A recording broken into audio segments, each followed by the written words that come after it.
when parents, and I'm hitting on Christian parents, right? When you have children and you're raising them, are you raising them? What is the end goal? What, like, if you think about what is that game where you play and you're shooting an arrow, right? What are you raising your kids to say, this is your end goal in life? Is your end goal to say, oh, you were born and now at day 1, day 2, month 3, preschool, before long, kindergarten, before long, high school, middle school, high school. What is the end goal that you are teaching your child? Is their goal in life? Is it getting a good job? Yeah. That cannot be the end goal for believers. And it concerns me that we have believers who are raising their kids to say that is the end goal. If that is their end goal in life, and Jesus Christ is a side gig that you pull in on Sunday, kids these days are so smart. They are like, what is this church activity you are sending me to? That I go to church on Sunday and I sing song and I say, Jesus Christ, I love you. But then Monday through Friday, all I do is go to school. At home, we don't talk about Jesus. We don't pray together. We don't talk about the value of even the accuracy of the Bible. We don't even dive deep into Bible study as a family. But then on Sunday, we dress up, we go to church. And the main focus Monday through Friday is school, school, school. School is great, but that cannot be the end goal. So I refuse to raise our kids to say the goal is having a good job. That is not why they're on this earth. The goal is to expand the kingdom of God, whatever it takes. And what I need to do as a mom, because I always tell myself, you know this when we are praying. I pray this way because I want to remind myself that we are stewards. We don't own these kids. The Lord has given them to us for a period of time, the maximum 25 years. Because once they turn 25, they're either married or preparing to be married, right? I'm no longer in my parents' house. I got married at 24, right? I became my own person. We moved away. So the Lord has given our kids to us for 25 years to live under our roof. If they want to stay longer, I'm praying that by that time they are married and ready to go off. So, and that 25 years, what legacy are we pouring into them? They will continue to have access to us past 25, babe. But at the period of time where they are truly under our roof, what legacy are we passing to them? Are we passing on the legacy of education or are we passing on the legacy of Christ? I want to pass on the legacy of Christ. I mean, those are valid points. I remember growing up, one of the biggest deal was I had a lot of kids around me. So we have like a mixture, just an immigrant story coming to America, and you have all these kids who are very smart or exceptional. And, you know, the parents are doing their best to send them to really good, you know, they got scholarships and they went to best schools.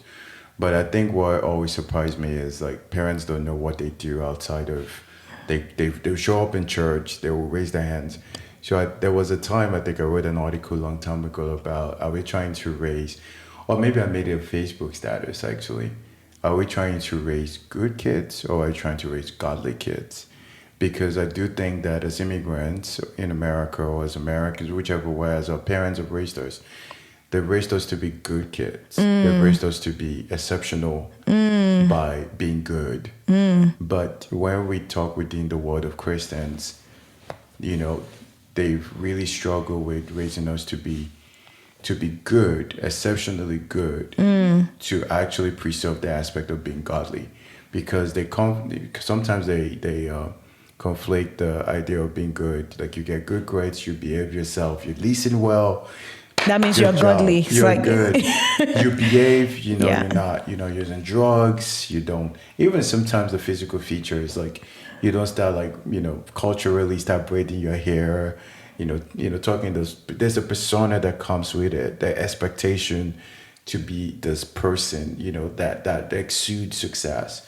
And a lot of times that has kind of blurred the line of the godly kids. So we have a lot of kids who are very smart or very exceptional. A lot of friends who they really work for top firms, Goldman Sachs and all those things, or they went to Harvard, they went to Yale. But you can't really vouch for their Christian life. You can't speak that they're solid. So how do I tie it back to my kids?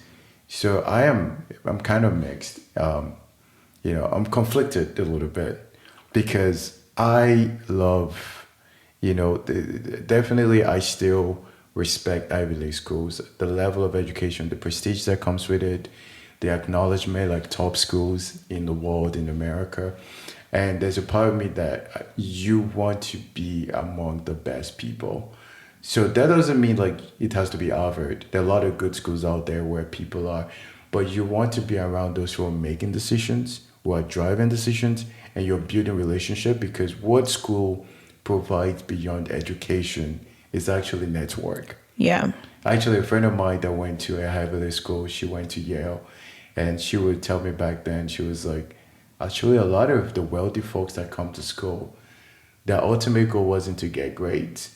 Their ultimate goal was to build relationship, connect with people that they know, that's going to open the door for them when they graduate college. Yeah.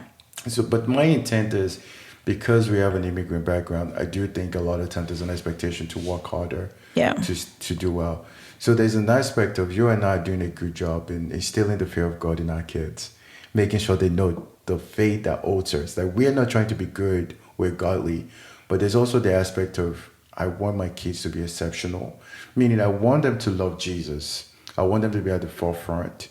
But I also want them to be at the forefront wherever the best education and quality is, they are there. But at the same time, I also want them to well prepared for the society, but balancing that with their faith, balancing that with what they know. But how do we get to that point in a society where a lot of Ivy League schools are very agenda driven? They are very purposeful. They are culturalizing our kids in a negative way. Let me answer and I think that. that's where we need wisdom. So for me, just to get to that point, is there's a good balance, and we need wisdom from God. And I think that's the ultimate driver. But what I'm saying is that I am not anti Ivy League schools. I am all for Ivy League schools. But I do think that we need to prepare our kids before they get to those Ivy League schools. I'm trying to answer that because I think that it's not about Ivy League schools or not. That's not a conversation. Yeah. The discussion that I'm having is what comes first. Yeah. And not just what comes first in words, what comes first in action. Too many Christians say God comes first. But in your actions, in how you're raising your kids, your action shows what you truly believe. And in the actions of many Christians that we know, education comes first.